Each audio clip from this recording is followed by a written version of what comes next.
Hello and welcome. This is the second part of a two-part conversation I had with the illustrious Pixelated Apollo, who was kind enough to feature me on his channel. If you haven't seen the first part yet, please go to his channel before coming back here. But if you are coming from Apollo's channel, allow me to introduce myself again, because I did a very poor job of doing it the first time. NewTeutonica is my channel, and I am known as the Crusader. I am a medieval enthusiast, aspiring Teutonic knight, and advocate for the restoration of the video game series known as Total War.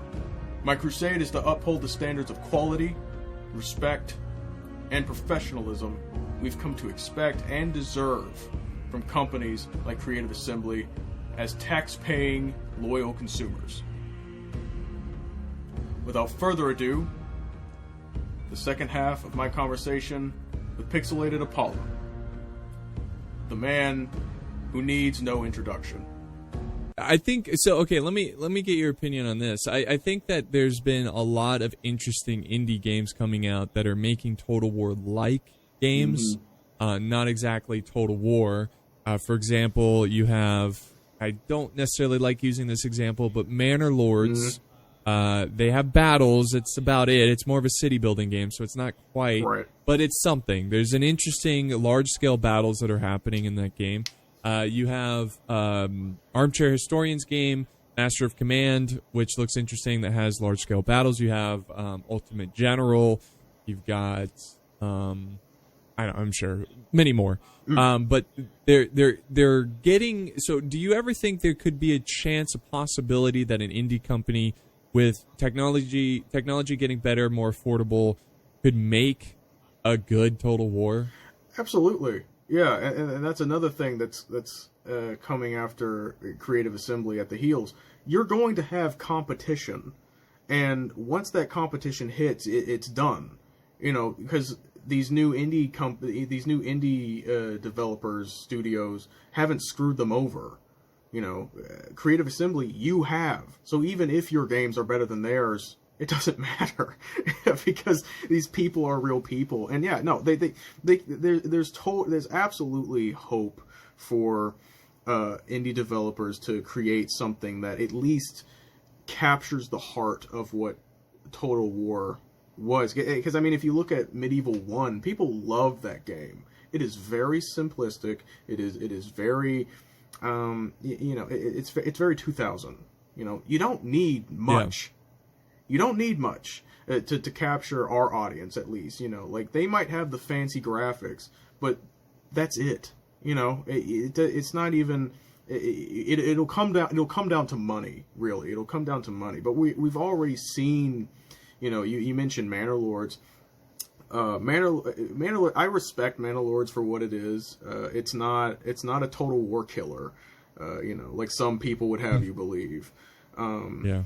And by some people, I mean, well, I guess I try not to be like passive aggressive. I try to mention the people I'm talking about. It's honestly, most of that is just YouTube hooking, like trying to hook viewers. Yeah, with YouTube, you know, the clickbait titles. So disgusting. Like, just say what you want. Don't try to sell me something. I'm not here to buy something. Don't shove an ad in my face, you tool.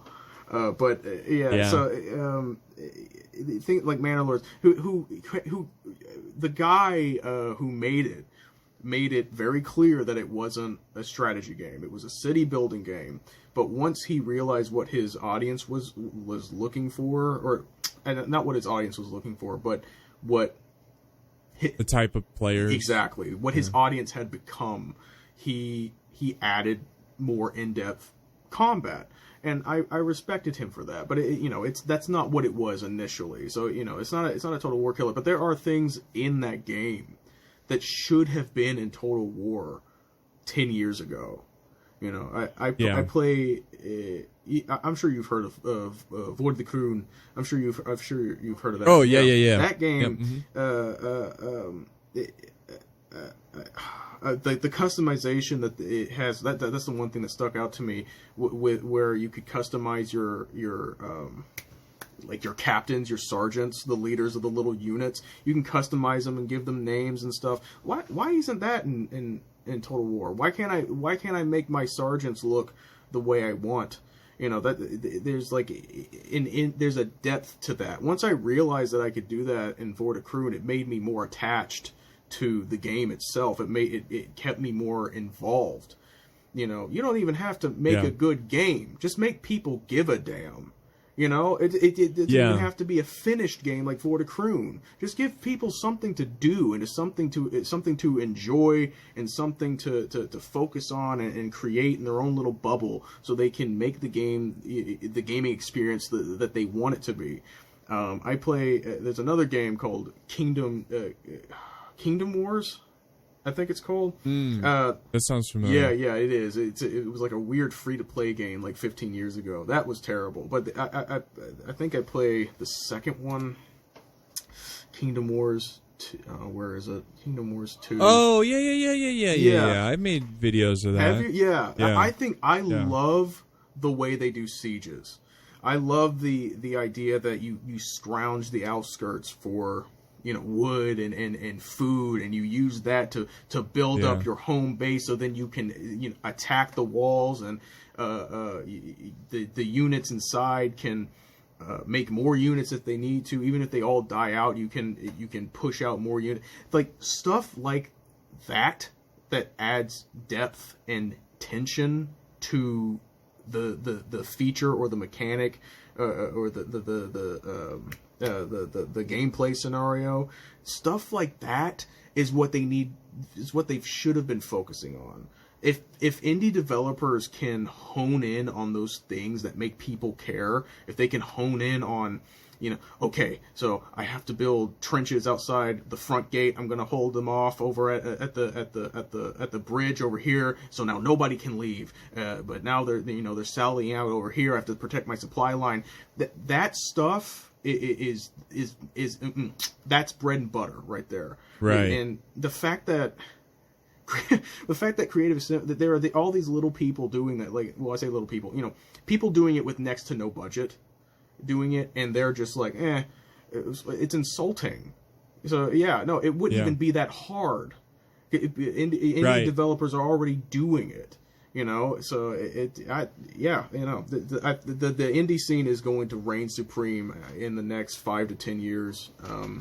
I'd be surprised if any of these bigger companies survive. Well, I agree with you. Yeah, I think, well, one, you covered the customization and to be able to make the game more personal. If I had the reins for creative, running Creative Assembly, making a Total War game, I would 100% invest a lot of time in customizing units, customizing their armor, maybe even selecting captains, and they could die during battle, and you gotta reassign a new captain, and banners and everything. Like, I would make, and that's what I thought when I saw Warhammer coming out.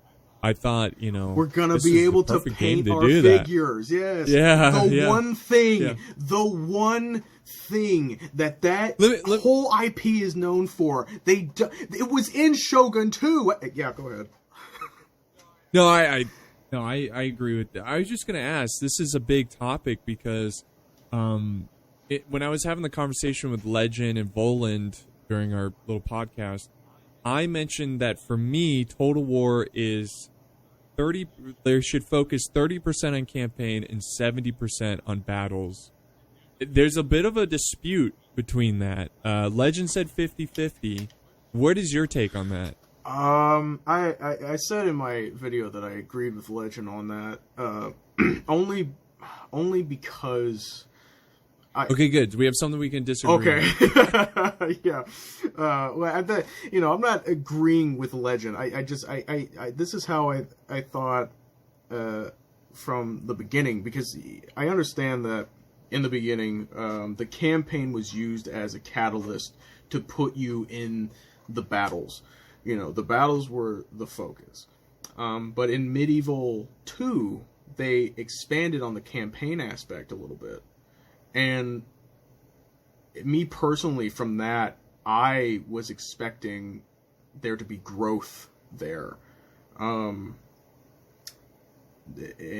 and I like the idea that the campaign is used as it's a solid backbone to link all these battles together, and it contributes to what these battles look like. So when you get into the battles, it doesn't feel like you're going through the motions and you're doing a random gameplay generator. The battles have substance. They have a reason to be there. You are there to advance some goal you have somewhere else, and you are going to advance your goal by playing this battle, and the battle will advance your goal in that manner, just like an assassination would advance your goal. Maybe you assassinated the general of this army that you are now attacking, and you have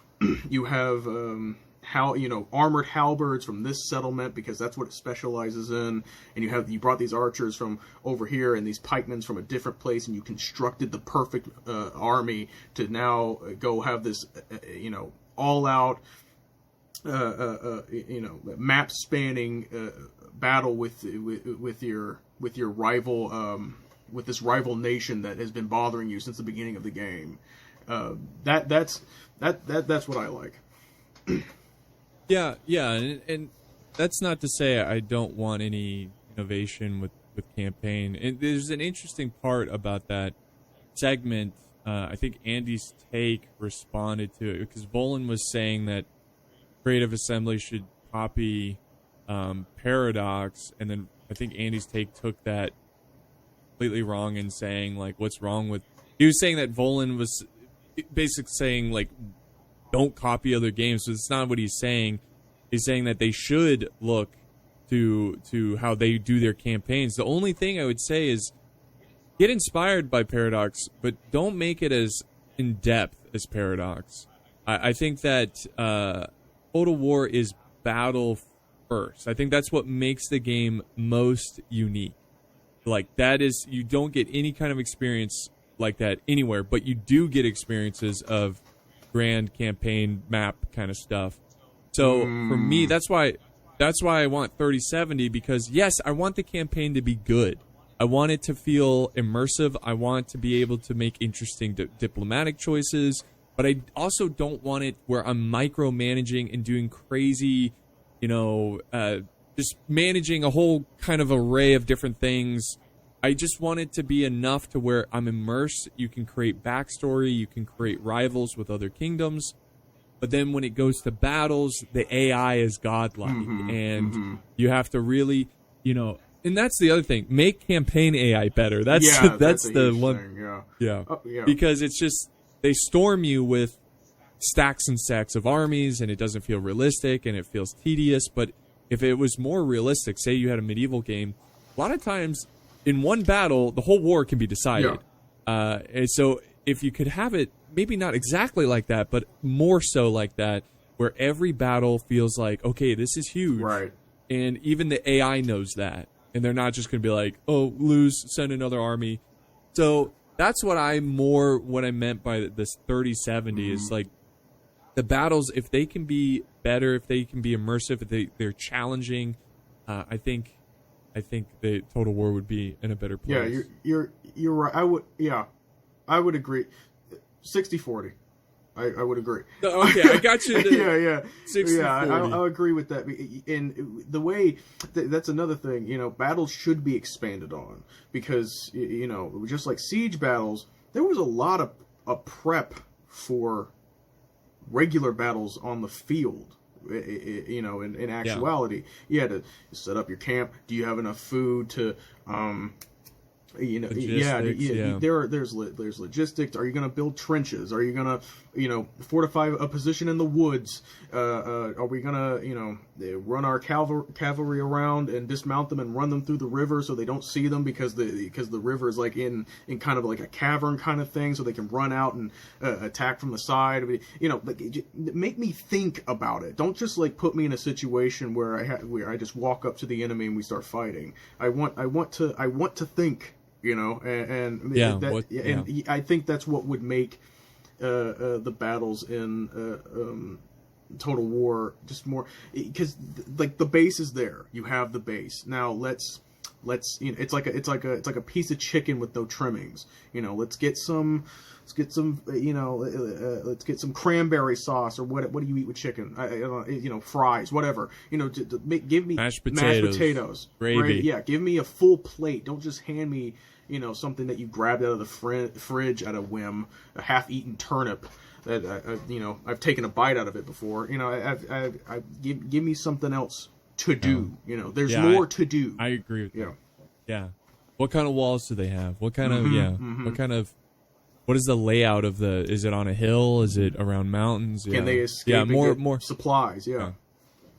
Yeah, and that's what I think that's what will make battles feel more rewarding too, instead of just mindless run up.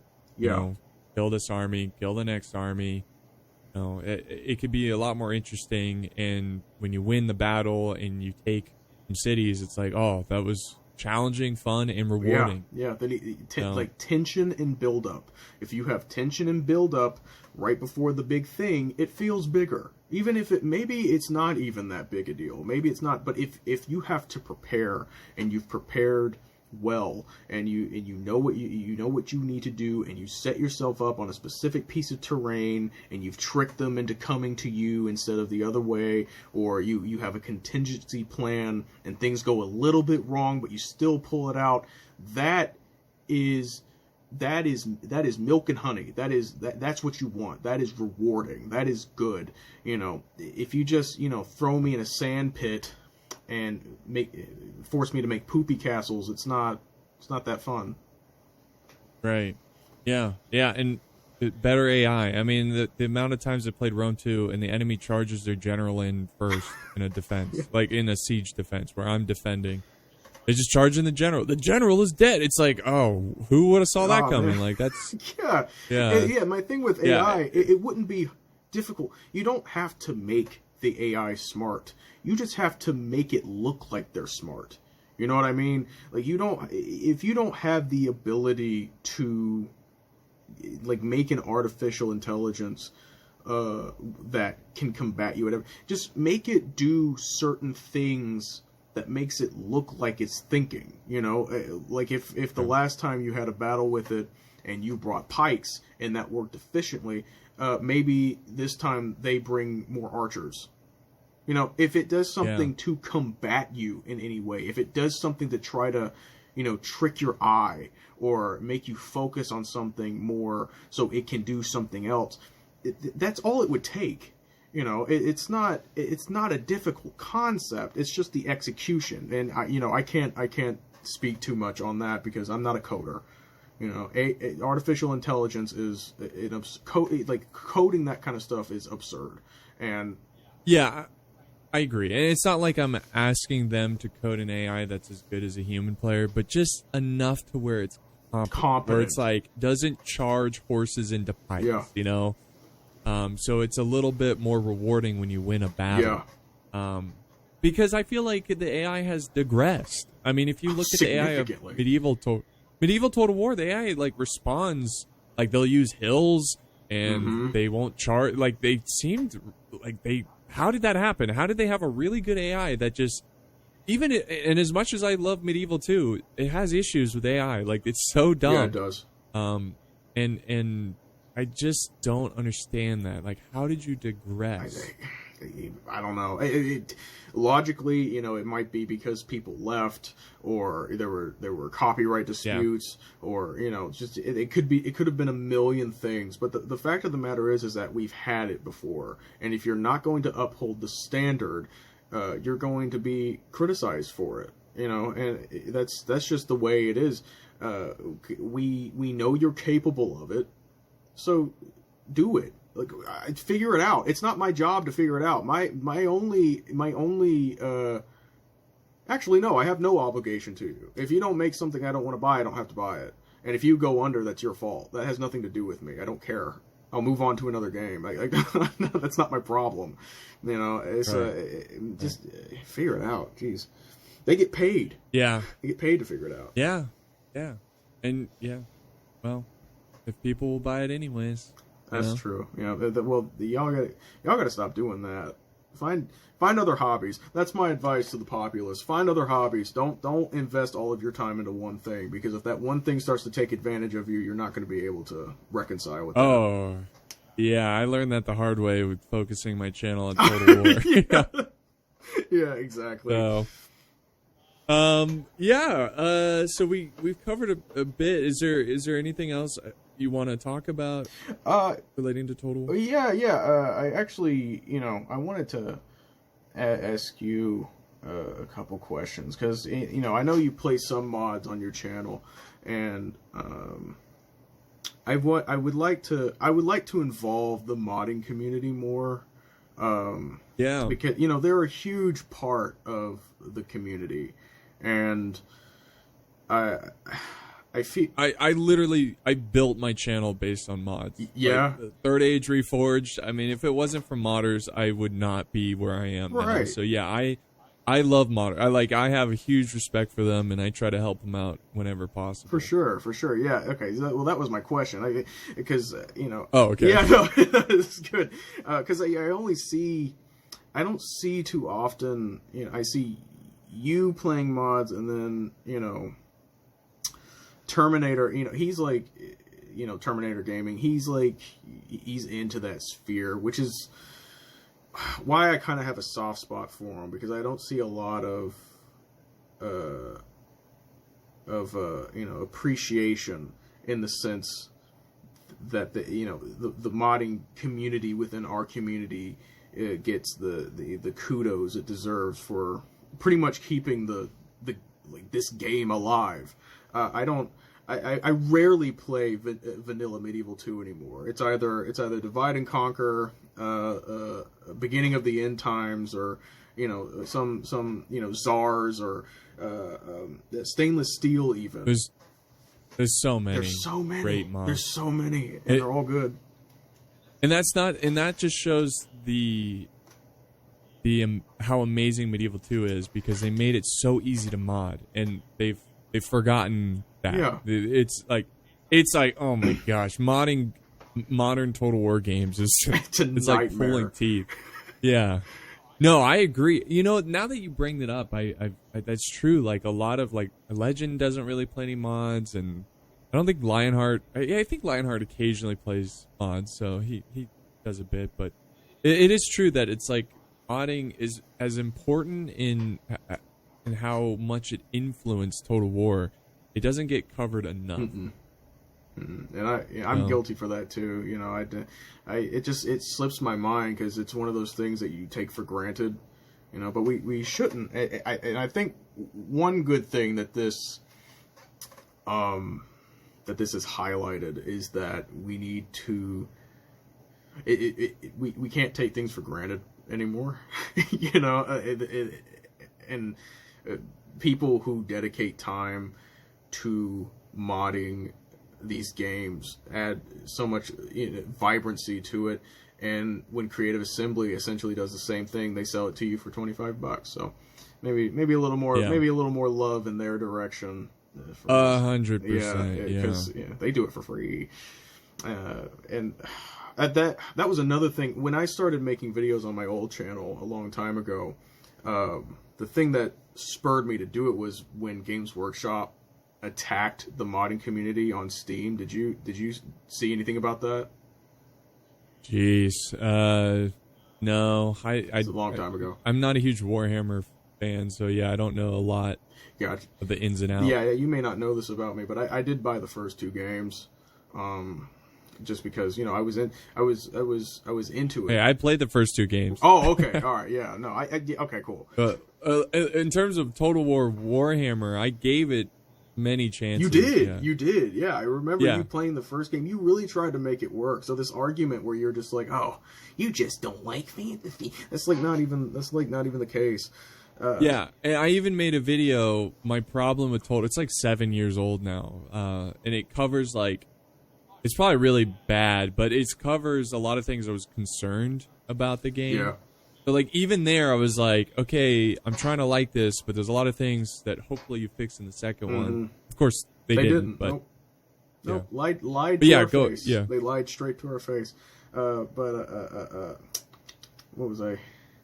What was I saying? Oh yeah, Yeah, yeah. sorry, I was cutting no, you off. no, you're good. You're good. I have my train of thought is terrible. But yeah, Games Workshop issued like some kind of licensing change, and it put a lot of modders in a state of, I would say, fear, because now they don't know what they're going to come down on them for. And Creative Assembly, I think, even came out with something saying, like, don't mod anything that isn't out yet. Because that's what they were doing. I think that's what the crux was. It's been a minute since I've looked at it, so people are allowed to correct me on this. But they were putting things in, the modders were, they were putting things in the game that were going to be in, like, the third or second one or whatever. And I think Games Workshop was like, you need to shut this down, because if they realize that all we're doing is changing a skin, they're gonna get pissed. And they came down. Yeah. They came down on the workshop, and that made me mad. And I started making videos about it. But yeah, they've been under threat for a long time. I don't think they still are. I'm not sure what the other or how long people have been freely doing whatever they want, because it mainly came down to Games Workshop being petulant, which is absurd, because Games Workshop, I don't know if you've noticed, but Games Workshop has made their brand off of taking inspiration from other IPs. Oh yeah. They have literal hobbits in their world. What's another? The Tyranids. They're xenomorphs, right? And yeah, and that's all. That's okay. I don't mind that. I don't mind. But when you get pissy about other people taking inspiration or using your IP to create things for free for their communities, for their that's when I start getting angry, because who are you in your position to file legal take legal action against these people for essentially doing what you have done your entire existence? I have no respect for that. It's pretty amazing how Warhammer is still a company after all the mistakes and crazy things they've done. And that's that's the buying power of the consumer, the Warhammer consumer. It's like, it's just, that's why that Total War has fallen kind of thing.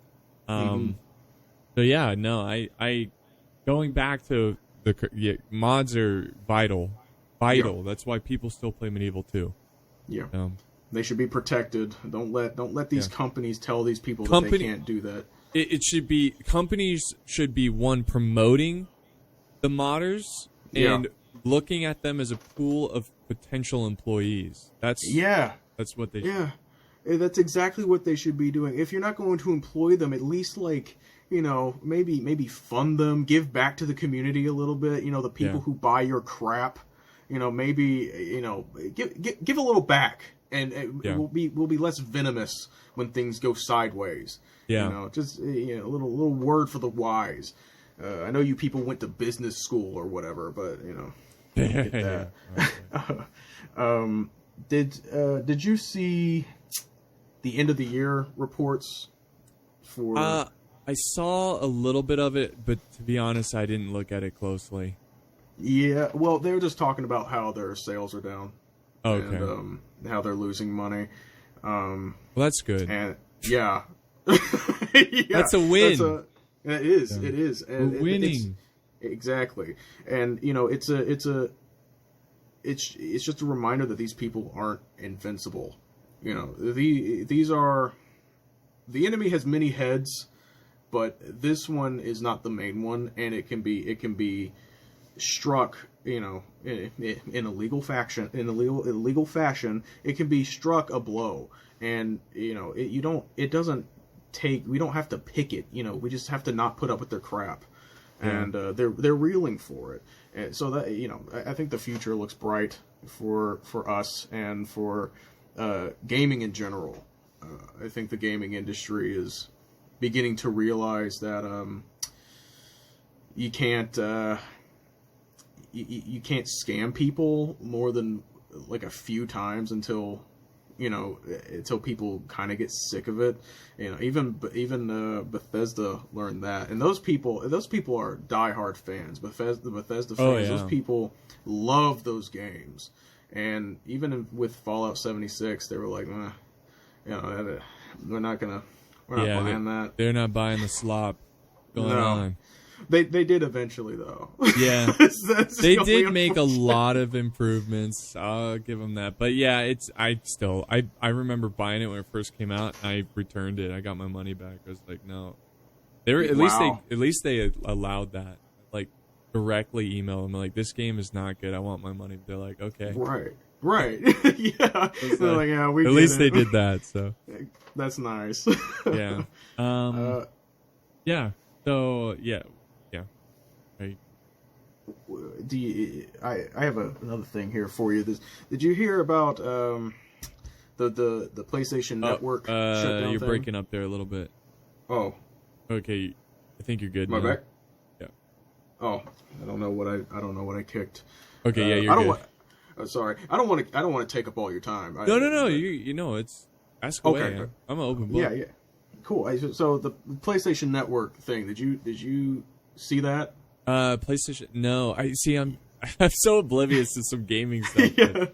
It's Yeah. okay. It's okay. Well, it just went down. Oh, you know what? I did hear about that. Yeah. Yeah. No, it went down, and that sparked my interest because Creative Assembly, in their little end of year thing, apologizing for being worthless parasites, they were talking about how they're going to remove the portal.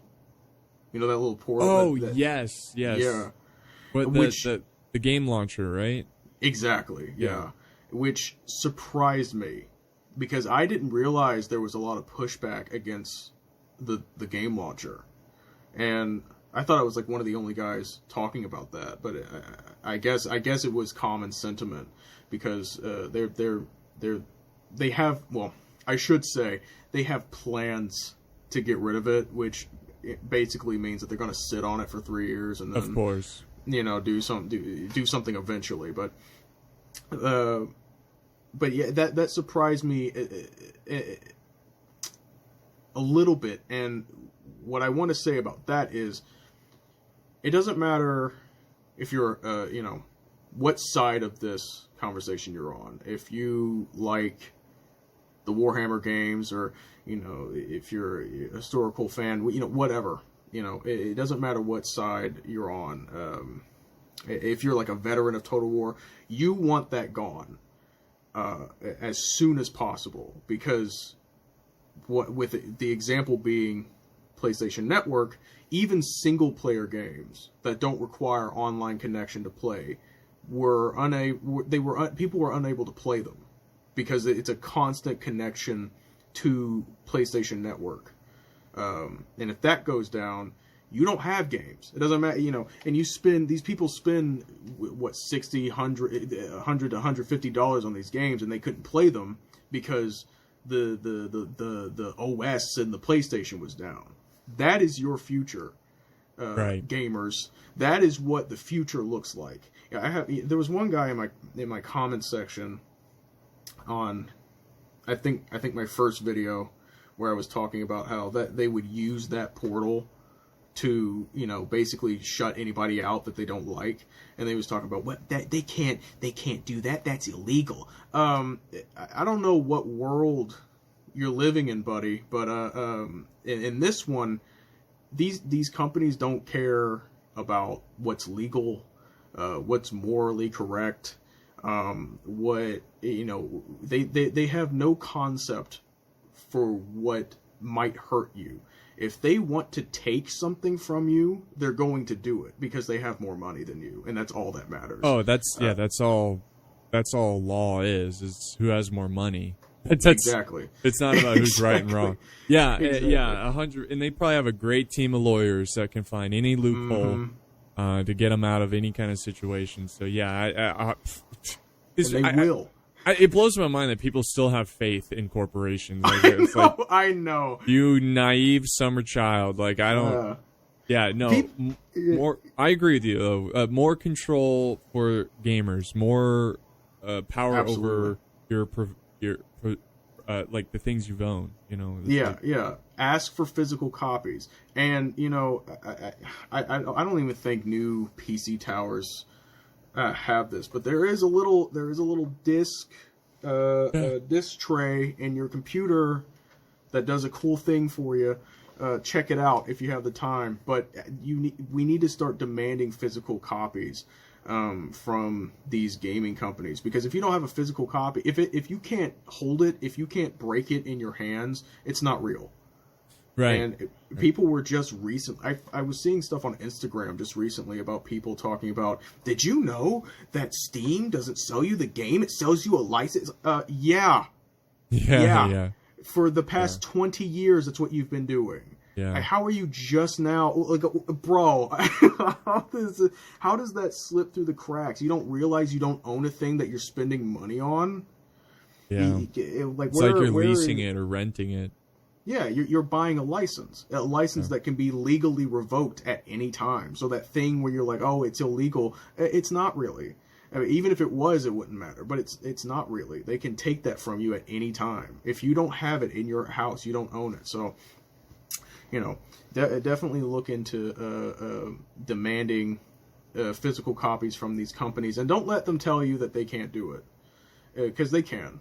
You know, that was the most expensive thing about making games back in the day, was making the physical copies and marketing. That's what it was. And they don't do that anymore. So that thing where they're like, oh, well, you know, we can't sell this DLC for less than $25 because costs are up. What costs? What costs are you talking? You have a portal that launches the game for you. You don't do anything to market except like YouTube videos about what the developers are doing. So what costs? You know, people.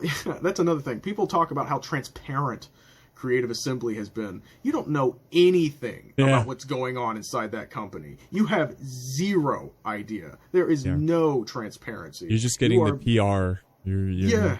You're getting the same thing you get every time they make a mistake, and you look at that and you're like, oh, wow, they're so nice. Like, no, dude, they're lying to your face.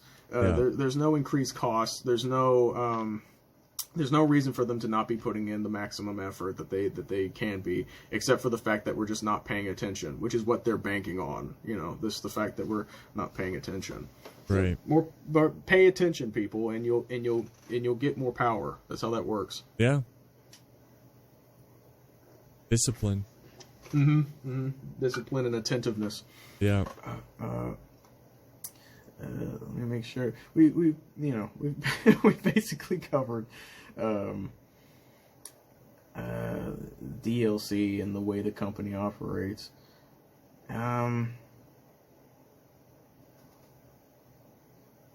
Yeah, I mean, do you have any more questions for me? No. I think that's I mean, yeah, I don't think. I mean, I think the only thing that really new that came out with Total War is their end of the year report, which is nice to see that they're losing money. And hopefully, that it keeps happening if they continue to make crap games and do crappy policies and stuff.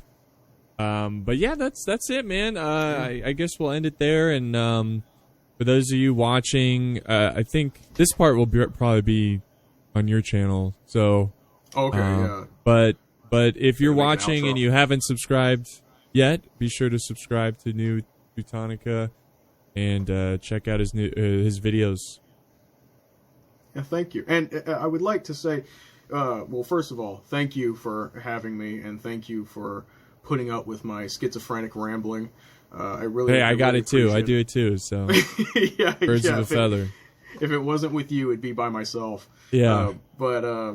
Just a message to the community. The only way things get better is if we work together, and if we are actually realistic about what's happening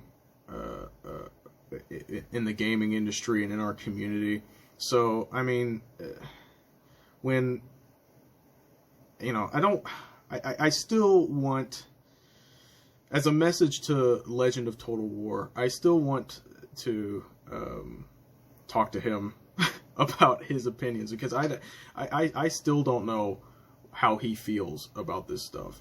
It's just like this fence riding thing that a lot of people do. Terminator does it, Legend does it, Andy just straight up, gives it out to whoever has the most money. So, so if the only way things get better is if we stop doing that and start communicating with each other and stop lying to each other too. Nobody is interested in this on the fence stuff. No, we're way past that. We don't care. We want things to get better, and they don't get better if you keep apologizing for what these companies, what these people, what these studios do to their audiences. Stop it. Yeah. Stop. Yeah, I agree with that, and that's the thing with Legend is in that podcast is I felt like he spoke a lot, but I still don't really know anything. Like I came out of there like still confused. Right. And that's annoying when the conversation is 4 hours long. Yeah, that is true. That's extremely annoying, especially when you have to watch it over and over again to make an analysis video about it. Legend. So, thanks for that. Yeah, well, that's why people were like, well, Paulo just kept pounding him about why the game being bad, and it's like, well, I was trying to figure out what he means exactly.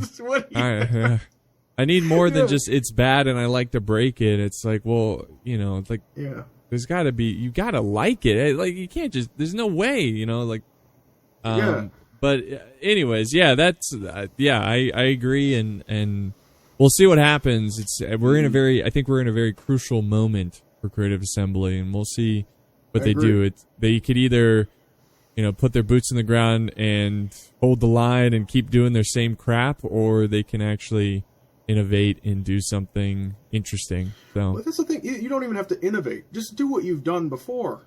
Just put in the features we're asking for. It's not, you don't have to, these people don't have to do anything new. You just have to, put in, we'd appreciate something new, but that's not, if you brought back burning animations, that alone, little details, exactly. It would significantly increase the value and the quality of these games.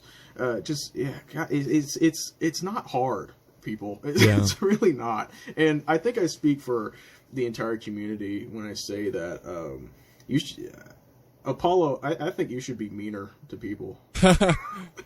Yeah, because I think you have a right to be angry at the situation. And I know, you've probably been angry for a long time, but I think that's my secret. I'm always angry. Always angry. Yeah. I think, in my case, I'm justified because I know I'm right. I justify myself because I know I'm right about the situation.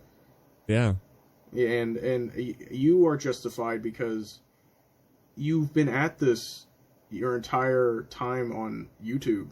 And you have these people who are acting like nothing's wrong and nothing's happening and pretending like everything's okay, and that negatively personally affects you.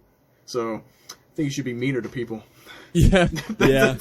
That's my suggestion. Yeah, no, I agree. And I think I try to be diplomatic in some of these instances, but sometimes you got to lay down the law, Mm-hmm. That's how it is, but we'll see. I think, like you said, there's a shift in not only Creative Assembly. Well, we'll see I don't know if Creative Assembly has shifted, but there is a shift with gaming and the culture around gaming. So there is some light at the end of the tunnel. I guess we can end that on a positive note, So there's hope. There's definitely hope. Definitely. Both with Creative Assembly, we'll see what they do, but also with indie games.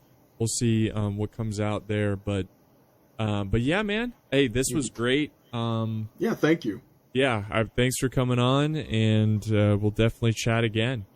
Oh, wonderful. I can't wait. Thank you so much. Hello. Before I end the video, I would just like to thank Apollo again. Thank you, a million times thank you for this amazing opportunity. Never in my life would I have thought that I would have gone from where I was to this right here as quickly as I did, or really ever, honestly. The support that has been given to me, not just from Apollo and other big names, but from the viewers as well, it's been a real blessing, and I appreciate every last one of you, and we're gonna do great things. I am very optimistic for this year. It's gonna be fantastic, and I'm still working on more projects. You will be hearing from me again very soon. Thank you all again. Blessings be upon all of you, and I will see you next time.